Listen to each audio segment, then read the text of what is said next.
make the sun burn through the night, and you could make the dead man come alive. We're going to talk today about Luke's Gospel, today and tomorrow. And we're going to start by looking at Luke himself as a person. What can you tell me about Luke? Is he the head doctor? He was a doctor. Okay, I was going to say that also he was a companion to the Apostle Paul. Okay, good. Thank you. And As a doctor, he's like really meticulous in his writing.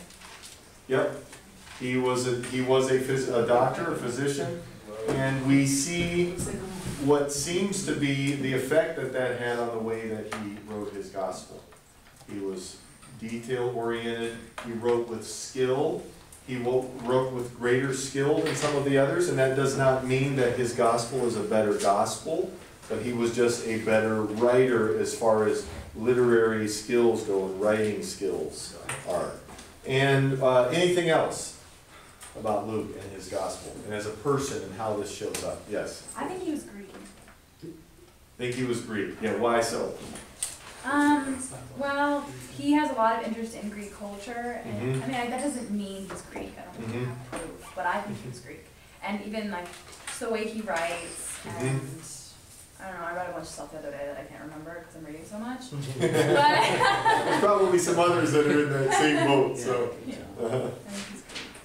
yeah. Well, he shows a very particular way of addressing Greeks. Shows an interest in Greeks. Specifically, who he addresses the letter to. He's Theophilus, Yeah, lover of God. a Greek convert. And the way he talks about the Jewish tradition, he says like them, like he sounds like an outsider Mm-hmm. in a way. Mm-hmm. Yeah, and he doesn't use the insider talk. But different as a from way. Mark, who's like, you can tell Mark is kind of just trying to make sure they're included. But I Mhm. feel like Luke is a little more like, well, this is their tradition, kind of like, this is how it is. Mm-hmm. So, I don't know, that makes sense. Okay. It said in the book that Luke possibly could have been a Gentile. Mm-hmm. And Yeah, and that's what Caitlin was saying too. Greek, yeah. And he was someone who was writing to a different culture. Thank you. As a physician, his gospel shows medical knowledge about the descriptions of what was happening when Jesus was healing someone and someone was sick or the ailment they had. There's more medical detail there. I'm just thinking of a story yesterday. I was reading one of Jesus' parables in our family devotions last night, and it's the one about Jesus.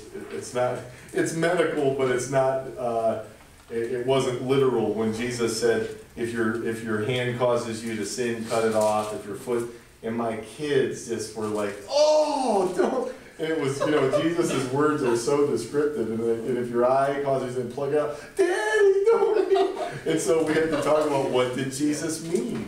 And so that is, Luke, though, when he wrote about medical things, was not writing metaphors. That was Jesus using a metaphor to make a point, which he's the master of. Luke is telling literal narrative stories of what happened and what was wrong with the person. And you see that. A physician, he pays attention to that. So that's unique to Luke's gospel. We also have some unique content in Luke's gospel. We have 6 miracle stories that are not in other gospels, and we have 19 parables that are not in other gospels. So Luke is very important in the collection, in getting the big picture of what we need to know about Jesus' life and ministry. And there's a lot there that is unique. And another thing that is unique in Luke is a special concern for women, highlighting Jesus' words and ministry to women and the stories of women. And why would that be unique in biblical literature? What's so unique about that, Joe? In that culture, women were very, they didn't have a say in anything that happened or like the cultural goings-ons. They were more just like property. So the fact that you focus on them gave them a higher elevation of worth and status and value. Yeah. Yep. That's right. Thank you, Joe. They're like second-class citizens in the culture. And Jesus himself caused trouble for himself, and not that he was surprised by that or anything, when he would pay attention to women or speak with women, his own disciples, and what are you doing? And so we see that in Luke, a special concern for women in a culture that did not have appropriate concern for women. Anything else anybody want to say there? We pretty much covered what's unique about Luke as a person in his gospel. Just really quick, that I just realized that if Luke really was a Gentile, then he was the only Gentile to write a book of the Bible. Mm-hmm. I mean, I think that's Yeah, really let's see. cool. We'd have to go through through everybody there. That's a I was just good looking point. through, and I mean, most of it is Paul, and then James, Jude, John, Peter are Mm-hmm. all Jewish, and we don't know Hebrews, but come on, I mean, Mhm. there's a book called Hebrews. So Right. I think that's really interesting. Yeah, that is. That's a very special interesting. privilege. I mean, and Yeah, thanks, Caitlin. Well, and Luke helps us to see the gospel. It's one of the early moments, even before the church itself was spreading across the world. Although this was going on when Luke was finalizing his gospel, we see the cultural bridges here. Immediately, from the very start, Jesus' life and ministry is being contextualized culturally. And that's a whole nother discussion of what is appropriate contextualization and what would be inappropriate. And I think that would depend on every culture, and all of us will face that. You will all face that in your life of faith, following Jesus. How do I contextualize the gospel in a world that doesn't believe, that has a unique culture, a unique way of looking at things? And maybe we'll have some time to talk about that, because it's one of the themes of Luke that we're going to highlight today. So let's talk about specific themes, the main themes, and we're in the knowledge category here. Remember what we're looking at in this course? Knowledge. We want to grow in our knowledge of the Gospels, of what they are, what's in them, who wrote them, what we can know about them as literature and history, and we want to grow in our ability to defend the reliability and the authority of Scripture, and also we want to encounter the Lord and His Word together in these class sessions. And right now we're looking at here, we're in the knowledge category when we're talking about Luke as a person and unique things about his gospel, and also now specific themes in his gospel. Do you remember what some of those are from your reading? Main themes of Luke's gospel. Nathaniel. He presents Jesus as the ideal man. Yes, very important, and especially when we're on this Greek theme here. Yeah, Stephanie. Well, two things, just like what Nathaniel said, how Jesus was presented as the ideal man. It was really interesting, like, to me, from coming from learning about, like, art history, the Greeks were obsessed with this picture of the ideal man, with, like, perfect proportions and, like, very masculine, very, like, muscular. And I think Luke portrays Jesus in the light that he was ideal on the outside, but he was also ideal on the inside, and which would strike a chord with the Greeks. But also another theme of Luke was salvation, and that you can achieve salvation through Luke and not just like through other things. Yes, thank you, Stephanie. The salvation theme, and that's the one we're going to camp out on in a little bit here today. We'll do a couple others on Friday.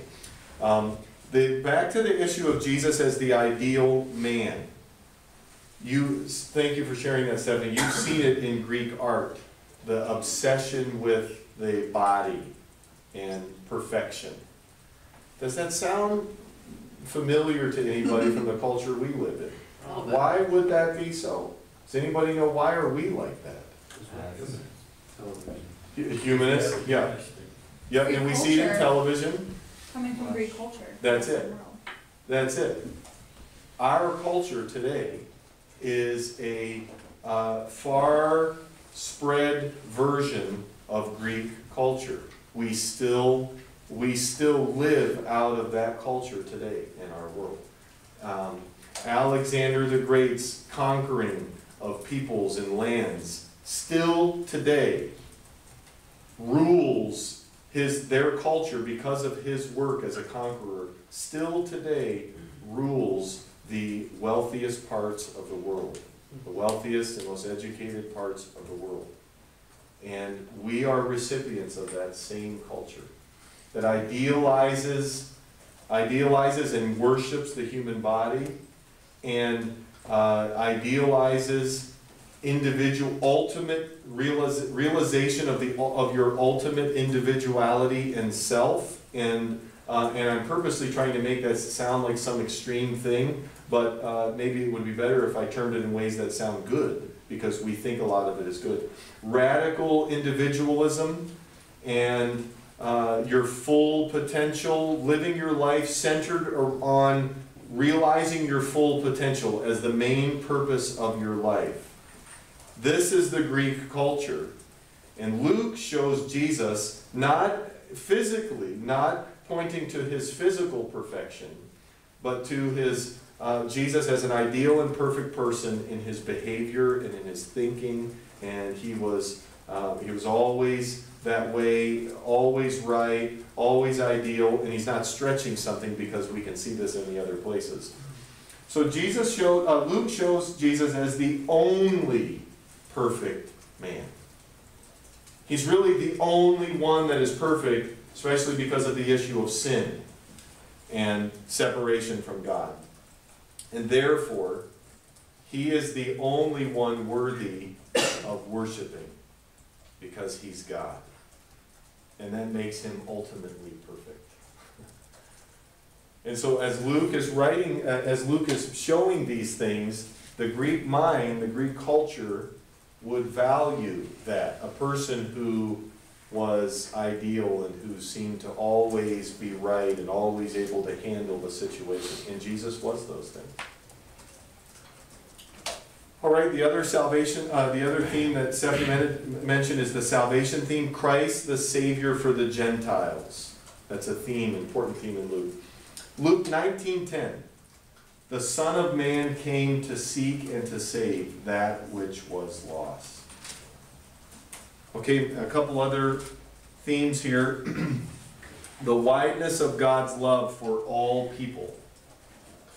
All people, not just Gentiles or not just Jews, but he has a love that is very wide for all. Also, the cost of discipleship. And this is where the Greek culture gets the other side of the story of who Jesus is and what it means to believe in Jesus. Jesus is this ideal person. He is fully aware of his individuality and self and who he is and what his purpose in the world is. And yet, following Jesus does not mean that you will now be empowered to live centered around discovering your ultimate self. Are you with me on that? They could start to translate that and say, yes, I want to follow Jesus because now I can be like him and fully aware of myself. And it's not bad to be fully aware of yourself and to develop yourself and all of those things. But there is a cost that is associated with following Jesus. And the cost is a life of denying self. Whoa, wait a minute, that doesn't fit there with Greek culture. And so we see Luke being aware of Greek culture, but we also see him not afraid to put the truth as it is, and it clashes with the culture of the people that he was writing to. If you follow this Jesus, you will live a life of answering his command to deny yourself, to pick up your cross and follow him. And that flies in the face of self-realization, and especially the kind of Greek self-realization that says, I am the center. I myself am the center of authority and truth for my life, and that is superior to any other kind of dogma or authority that someone could bring to me. Jesus' way flies in the face of that. That there is an authority outside of self. There is a source of truth outside of my own discovery and my own version. Are you with me on that? Yeah. And so Luke doesn't hide those things about Jesus to try to make his gospel more acceptable to the Greek culture. So you see both sides there. He is appealing to them, but then he's letting the truth bombs go off, so to speak, in the culture there where they need to. And then also the very important theme of prayer. We have stories from Jesus and his teaching on prayer that are emphasized in Luke. And so on Friday we'll look at the cost of discipleship and also prayer if we have time. On Friday, those two. And today I want to concentrate on the salvation theme. Christ the Savior of the Gentiles. Turn to Luke chapter 5. And let's look at the first 11 verses here. Luke chapter 5.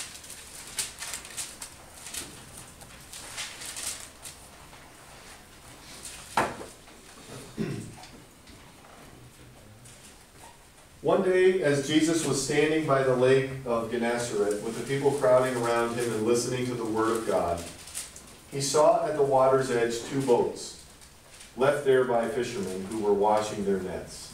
He got into one of the boats, the one belonging to Simon, and asked him to put out a little from shore.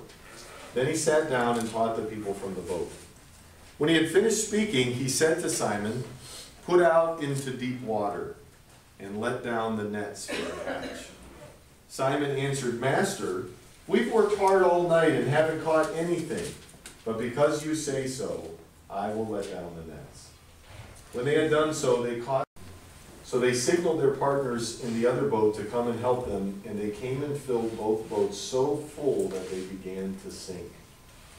When Simon Peter saw this, he fell at Jesus' knees and said, "Go away from me, Lord, I am a sinful man." For he and all his companions were astonished at the catch of fish they had taken, and so were James and John, the sons of Zebedee, Simon's partners. Then Jesus said to Simon, "Don't be afraid.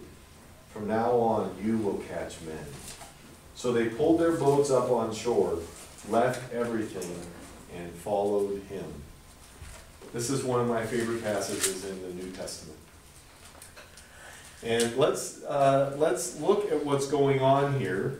Jesus is invading. He was in the middle of a ministry moment, teaching people that were there to listen to him, and it says he's teaching the Word of God. He's talking about things and explaining things. And in the middle of his ministry here, Jesus starts to organize a little situation to invade Peter's business world. And he sets it up. There's a setup here where Jesus is using Peter's stuff. He's in his boat. And he's setting up Peter to receive an invasion of Jesus' supernatural power. And I love this story. And so what do we have happening here? Jesus says to Peter something that clashes with Peter's expertise. He says, "Peter, put down your nets in the water." Peter said, "What?" Peter's an expert fisherman. He wasn't a failure as a fisherman, although they had failed this day. He was not a failure as a fisherman. He was probably more well-to-do than many other fishermen. He had a house, and he had employees. He had James and John, who were his partners in business, or at least people that worked with him there. And so here's Jesus in the middle of Peter's work situation, showing himself for who he is. And the nets, and we just read the story, the nets fill up, they start breaking, and Peter starts to break down in the situation. And it's not that he's only afraid of Jesus. And it's not that he is simply amazed at this experience and wanting to behold Jesus for who he is. But he has a particular concern about his own condition in his own soul when he sees the power of Jesus. It seems to show his character, because he seems to jump out and, right away fall on his knees compared to the other disciples, in which he was like that throughout everything you hear about Peter. He was always out there, put himself out there type deal. So right. I think it really shows his character in a sense. Yeah, I think he just had that type A personality. He was a real bold kind of a person, and he was already had those kinds of traits that make put people in leadership positions, but they were causing problems for him in his immaturity of faith and in his unredeemed state there. So they were causing problems for him, but Jesus met him in that kind of, in Peter's way. He met Peter in such a way that Peter was going to get the message. And Jesus, the power of the Spirit moving through Jesus here just blows up on the scene for Peter. And that's that kind of situation that he could not deny.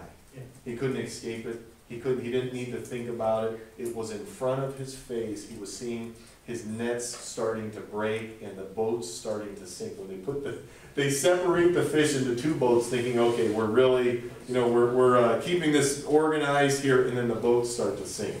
So, yeah. I think this is, I know for my own life, when I came in the presence and the power of God, it revealed my true state, that I was a sinful man and that I needed the Lord. Yeah. I think that's what he sees here, is that once God displays his power and his holiness, he has no other thing to do but to get on his knees and on his face. Yes. And the Lord knows how to meet each person where they're at and turn that light on about the problem of sin. This is an important passage for Christian conversion. When it comes to the conversion, there's different kinds of conversion. Is a loaded word that's used in lots of different ways in different traditions, especially older traditions. But with the way we speak of conversion as coming from a place of living in sin and being under the stain of sin and becoming a follower of Jesus and confessing and repenting sin. This is an important passage here. And in the midst of this miracle, Peter's immediately aware of his sin, and he confesses it to Jesus. Jesus receives him and appoints him, calls him to a new mission. And we touched on this on Monday, and I want to give this a little bit more time today about this issue of Jesus calling fishermen early on here to be his followers, and what may have been some unique, valuable points of Jesus picking fishermen specifically. Why would fishermen bring to Jesus' new mission in the world something special? Let's talk on that. I think it was in the second class. I think some of you may have mentioned some things about that. Maybe not. So I want to give that a little bit of time today. What's something that would be helpful about fishermen being in this new mission that Jesus is setting up? To fish for people. Anybody? Yeah, Joe? They're used to not having a lot. It's the fact that they're in ministry, that they're, he sends them out and they travel a lot and says, don't take anything with you. Stay in whatever house you stay in and eat, take whatever is given to you from them. They're not used to living in palaces and having everything served to them. They're used to, earning their own way, so to speak. So yeah. Yeah, that's good, Joe. Riches would not be as much of an obstacle for them as it would be for others. Yeah, Nathaniel? They're very ambitious and they're going to work hard. Yeah. Because they don't see the end result, they just know they have to put all this effort in. They might get a little, they might get a lot, but they just have to put it all in. Yeah. Yeah, and see, Jesus used this immediately. He used the issue of fishing as a metaphor to speak to them about their new calling. And so I think it's safe for us to start looking at this. What is this metaphor of fishing? And there's all kinds of things we can say. And fishermen, they know they know the fish are there, but they know to get them, they're going to have to do some hard work, and they don't know what the results are always. They don't always know what's going to happen. Never really do they know the exact results. I think Stephanie was next.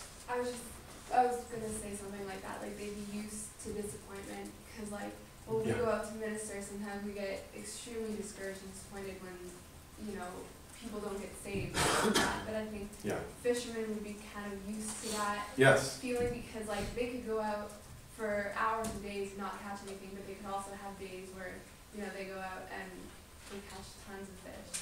So I think they'd be kind of used to that. Yes. Exactly. They know what it means to have the ups and downs as far as results go, and yet you have to you have to keep to the work, continually keep to the work, because that's what you're given to do.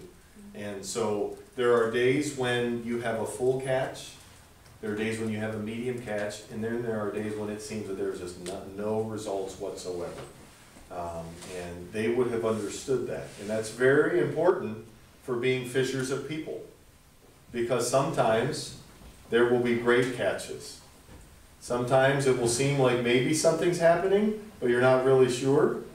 And there will be other times where you think, was this any good at all, or was this completely a waste of my time? And we know we have, in the big picture of Scripture, Jesus said in another place, your labors, or Paul said, your labors in the Lord are not in vain.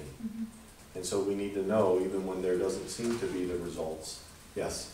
I'm thinking of the deadliest catch when you said fishermen, and they're willing to go out months at a time to leave their family to reach the goal that they need to take care of.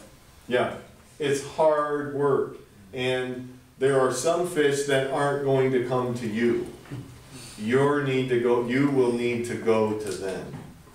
And that is very true with people, certainly. And yet there are some that are right here in our homeland. And also, as something that was spoken in the last class, there's an element of patience there also. Yeah. It's like, I think Anthony said it best when he said, you put the lure out there and you get away for the fish to bite. Yeah. Yep. Yeah, and that's something my wife always brings up whenever she's, if she's even near me when I'm fishing, which doesn't happen very often anymore. She would always say, because I would get frustrated, and because sometimes I have incredible catches in just sport fishing, and she would always say, there's a reason that they say women are better fisherwomen, because they have more patience.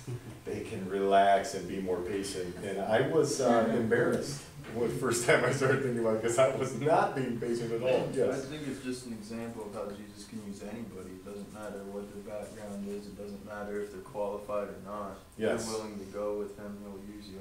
Yes. Yep. Yep. Okay. Let's. And I'm sorry I can't take everybody's hands. I want to keep going with this here. So when we think about this issue of fishing for people, and we think about, we ask the first question, is that something that is universally applied, or was it Jesus' calling? The first question is, was this calling only for these disciples, because he spoke it to them in a real moment, in a specific moment in time, and they started the apostolic work of the church, and once the church was established and you had apostles and the leaders in the offices, does the work then change that you just are and people come to you, or do we still need to go out and fish for people? And I would say in this room, most of us, that's an easy answer. It's a quick answer. And we say yes. That's not the case in every Christian setting. But I would say we would all agree that we are called to go and fish for people. Are you with me on that? Yeah. And when we answer that question, that comes pretty quickly. But then the next question is, what does that mean for me? We should ask the question, what does that mean for my community of faith in the town where I live? My family home church, or the group, the ministry group that I'm leading, what does that mean for us to fish for people? And then we are individuals. We are to worship ourselves as individuals and live our lives centered upon individualistic self-realization, but we are individuals in the world. And we do have unique social settings that other people don't have. And we have unique gifts and talents and relationships that God has given to us in this world for mutual sharing and also mutual ministry, and for some of it, one-way evangelism. And before we jump only on the one-way evangelism, there are also things that we can learn from people and we can share in life from people that we are sent to evangelize that we may not have been expecting from them. Good things can come, also bad things, certainly. So what does that mean for us as individuals? What does that mean for you? What if you're not called to be an evangelist by the office of ministry? What if your calling is not, what if you're not the kind of person who is going to rise up and organize outreaches and equip believers, and you think about doing missions in other places and campaigns and renting spaces and getting bands and all? What if you're not that kind of person? Does it apply to you to be a fisher woman or a fisherman of people? And if it does, What do we do about this issue of fishing for people? Because everybody is unique and everybody has individual relationships and individual settings. But there are some things that we should always, I say, we should always be about as people who share in God's mission of fishing for people. There are some things we should always be about. You may not be one who is going to put together a campaign with a large net. You may not be a large net caster. You might be a single line caster for people. And that is very much a legitimate part of God's mission of fishing for people. Do you hear me on that? The attention goes upon the big net casting. The magazine covers will almost always show the larger version and the giant catches. But God has called His church to be involved in fishing for people, whether it's a big net or it's a single line. I have had the blessing of being in settings where it was a big net setting, but the most rich stories in my life have come where it was a single line with a specific person that I know. Some of the universal things, regardless of the kind of arena that you will be reaching people in, that we should be about. I just have some thoughts here. We should always be about intentional praying in our work of fishing for people, in our social settings. Intentional living, the way we live in the world, outside of our worship settings, outside of our ministry venues, in staged presentations, in worship gatherings in the Lord together and of the gospel. Outside of that, we live intentionally as missionaries in the world. Intentional friendships. We'll talk about that in a couple minutes. Intentional friendships. And here's one that ought to cause some of you to wonder, what in the world is he talking about? Intentional work in consumer relationships. I think the work part you'll get, intentional work relationships. Intentional consumer relationships. What am I talking about? Does anybody think they might have an angle on my weirdness today? Yes. Like when you go into a store and people are serving you, to be, you know, like to leave good tips for people and to not cheat people out of money. You know what I mean? And like, oh, I'll be praying for you. Give somebody a gospel tract and you give them like a 5% tip. Yeah, That's not no, witness. no, thank you, Caitlin. I waited tables, and right after Emily and I were married, and I waited tables to save for seminary at a beach restaurant, and made a load of money, and because you know, like your hamburger's like $15 or whatever, and I started to learn from all the other wait staff. The known thing was that Christians were the worst tippers. And even worse than that were pastors. And I was embarrassed. And I had great relationships there, but I was embarrassed to hear that. So consumer relationships. You're gonna end up in a place where you live, where you're hopefully you don't go to the restaurant all the time and spend tons of money at the restaurant all the time. Hopefully you're a good steward. But when you are out and about being a consumer, you're going to sometimes see the same people. You may see some people only once, but you're going to live in a town, in an area of a city, and you're going to get to know business people and people that work out in the world. My friend in Federalsburg, Maryland, where I pastored there, I built a friendship with a guy who owned a bunch of convenience stores, and his name is Muhammad, and he is the leading Muslim in his family line in the whole area. And his name is Muhammad, and you know, he's done well. He has a little airplane. You know, he's got an airplane he can take his family out on and stuff.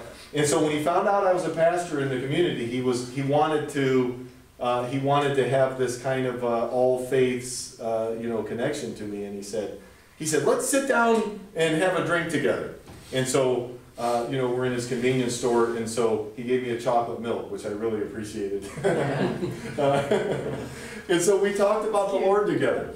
And he said his thing was he wanted to right away make it very comfortable to be friends. And he said basically we really all believe the same thing and we worship the same God. And I said, well, that's not how I see it. But I'm glad we can sit and talk together. We were able relationship. He jumped right into the conversation. Most people don't do that.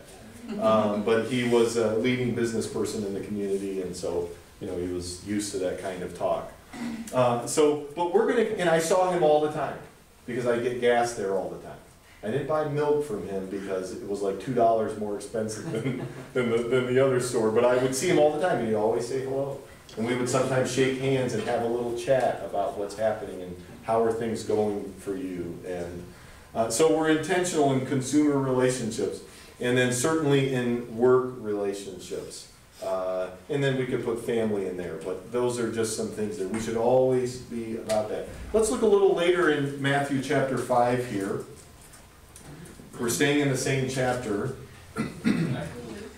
Yes, Jim. Interject something in regards to the consumer relationships. Yeah. It's even more important when you live in a small community. Mm-hmm. Because I live in a village of about 1,600 people. Yep. And a couple of things. One, you're being watched. They know you're the pastor, so Yeah. Oh, they yeah. know what movies you rent at the video store. Yep. They know how you behave at the restaurant. But even beyond that, I saw our church in Dolgeville grow because the lady that owned the video store called me her pastor, and they're all related to everybody. They're all related to each other too. So and in a sense, the mayor of the town would come to my church. 60% of the community. Wow. It's just small town America. But when it comes to that, and I remember when I first moved to Dolgeville, I was there for maybe 2 days, and one of the first people I ran into was the lady at the video store, and so I was renting movies, and I was very intentional about making sure I got them back on time because of integrity and things like that. But it was funny because when she found out I was a pastor, everything changed. Not necessarily in a bad way, but the way she interacted with me was different. Clean up everything. Clean. She would clean everything for everybody else too, because Right. I said to her, again, we had just moved in, and I said, I need to get a haircut. It's Christmas weekend, I want to get a haircut for church. And she goes, well, there is a barber shop down the road. But the guy down there, this was kind of funny, he has Parkinson's disease, so if you're okay with it shaking while he's cutting your hair, I'm like, oh my gosh. And then she goes, and this was the best thing, was they would apologize for stuff, and they might say the F word a couple times while you're in there too, and I'm like, I've never heard that word. And then the other one was, I said, well, we need to get something to eat. She goes, well, there's a restaurant down the road. And she goes, but there's a bar on the left side. So you want to make sure you go in the right side. Right. And she goes, and the only other thing is you have to walk through the bar to get to the bathroom. And I'm like, right. She was paranoid. Right. She was right. That they were going to offend me because there was a bar and a restaurant. But yeah. So and then we say, what would Jesus do in that situation? I don't think we can know for sure, but I don't think it would be a big deal for him to get his burger at the bar. Right. And he might be like the guy that was famous for going into the bar on purpose, but then he would always get a glass of milk. Who was that would do that? So it goes a long way in regards to even when we interacted in the schools, how I interacted with the teachers. Especially again, and I reiterate that in a small community, it's even more. Absolutely. Because, not to stereotype, but if you're a part of Elam Fellowship, chances Oh yeah, around here, they're like, who are those people? Yeah, right. So, and then, then there's people that would say, well, what would, specifically with things like the bar, and what is the role, and what is okay with, if you go to reach people and you're part of their social settings, do you have a beer? And we need to let people have conversation about that, but always emphasize the danger of contextualizing so far that we're putting ourselves in a slippery situation. And for some people, they shouldn't touch it ever, if it's a problem. And conversely, and not to belabor, but there was a church in the community, because where I lived, and it was strange, it was like 17 churches and 1,600 people. So, but there was a church in the community. To give you an idea, they changed the name of their church to Narrow Way Baptist Church. It's like that is the most inviting church name Yeah, I've ever heard. they're definitely not afraid of the cost of discipleship Well, being known. yeah. That's for sure. Yeah. Nobody was qualified to be in their church either, but they actually had a time where they did this evangelistic outreach where they stood across the street from the bar holding signs saying this party leaves now, screaming at people. And I'm thinking in a town, I mean, you gotta live here with these people. After you're done evangelizing like this, you gotta go to the grocery store. We're gonna be there. Right, okay. Yeah, so socially, we're talking about the social realm of living intentionally as a Christian. What do we do with that? And then you have people who have, like, I think it's in Buffalo, and there are many other places. It's the name of the church is, I met the pastor, something like Church at the Bar, or whatever. Right. And they rent the bar on Sunday, and they have the church in the bar. So what do you do with that? Okay, there's a lot of conversations that go around that. I did a wedding, the first wedding I did at Dolgeville, non-believers, because they wanted to get married. I show up to the wedding, it's an outdoor wedding, and everybody's sitting on coolers drinking beer and wine coolers while I'm doing the service. Right. Now, that sounds ridiculous. Yeah. Obviously, I'm not drinking them, but right. the family that I did the wedding for ended up coming to our church. They're now on the board.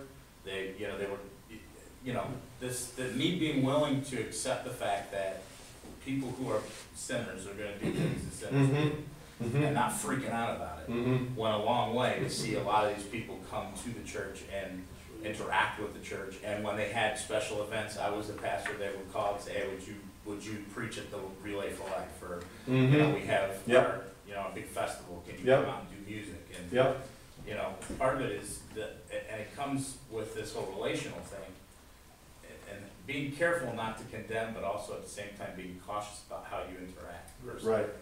Right. Yes, and this is very important, and this is where we're constantly having to seek out what is the Lord's best in this social setting, and this friend I have with this situation. Let's look at verse 27 here, Matthew 5. After this, Jesus went out and saw a tax collector by the name of Levi, this is Matthew here, sitting at his tax booth. "Follow me," Jesus said to him, and Levi got up, left everything, and followed him. Jesus met him at work. Jesus went to his work. You notice that there. He went to the IRS booth. and then Levi held, here we go. Then Levi held a great banquet for Jesus at his house. Levi was a partier. He threw a great celebration, and we do need to pay attention that the purpose of the celebration was to honor Jesus as the honored guest, the very important guest. He threw a big party, and it says, here we go, and a large crowd of tax collectors and others were eating with them. You have to picture this in your mind. Jesus, the new and radical and controversial religious leader, so to speak, looking at it that way, is at a huge party with all of these lowlifes in the neighborhood. And Matthew was a bridge builder. Obviously, Matthew was one of these, it seems, was one of these odder kinds of personalities. He connected with everybody, and so all of his other IRS friends are all coming in here. And they're having this big party, and sure enough, look who else is there, verse 30.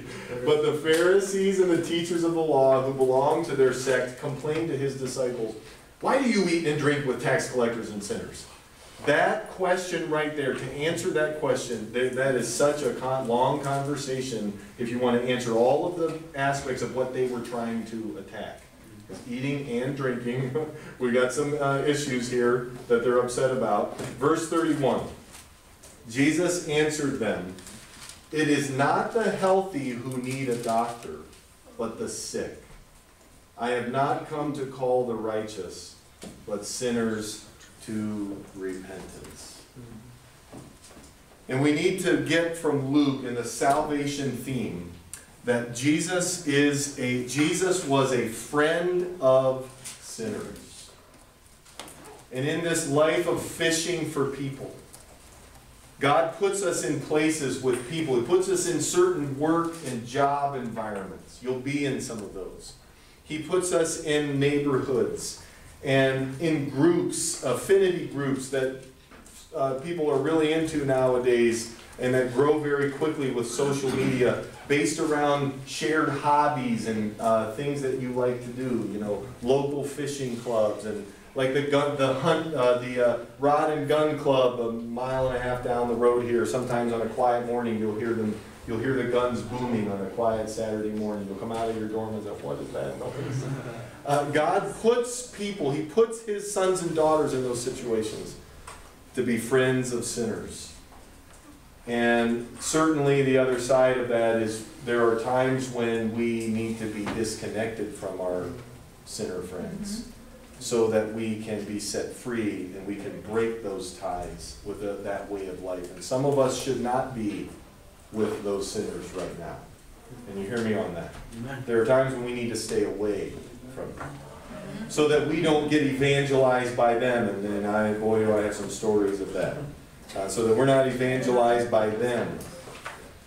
And so we ask ourselves good questions is what does it mean to be an evangelistic friend?